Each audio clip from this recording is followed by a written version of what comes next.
এইভাবে যদি একটা স্যুপ বানিয়ে নেন না, হেলদি স্যুপ, সকলের জন্য কিন্তু উপকার। বাচ্চা বড় দুজনেই খেতে পারবে এটা।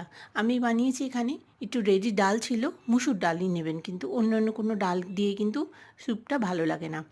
সুতরাং ডালের সঙ্গে আর একটা মিক্সিং জারের মধ্যে আমি 2 চামচ ওটস, কয়েকটা ভিজানো বাদাম, অ্যালমন্ডস যেগুলো ভিজানো বাদাম, আর তার সঙ্গে নিয়ে নিয়েছি কয়েকটা মাখানা, যেটা ক্রিমি ভাবটা আনতে সাহায্য করবে স্যুপটাতে।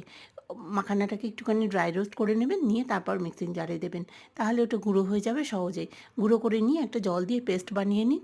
এবার সেই ডালটার মধ্যে ওই পেস্টটা একটুখানি দিয়ে দিন, যতটা আপনারা ঘন খেতে চান সেইভাবে। আর বাচ্চাদের জন্য করলে ওটসটা কিন্তু অ্যাভয়েড করবেন। বাচ্চাদের ওটসটা না দিয়ে ওটসের বদলে ধুয়ে রাখা চাল, সেটাকে গুঁড়ো করে ওর মধ্যে দিতে পারেন, তাহলে আরও হেলদি হয় বাচ্চাদের জন্য।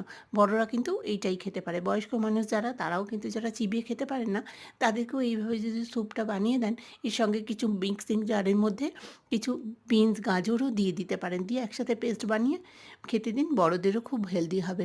তার সঙ্গে একটুখানি দিয়েছি আমি নুন, মরিচ, আর একটুখানি দিয়েছি অরিগ্যানো, যেটা টেস্ট আনতে সাহায্য করেছে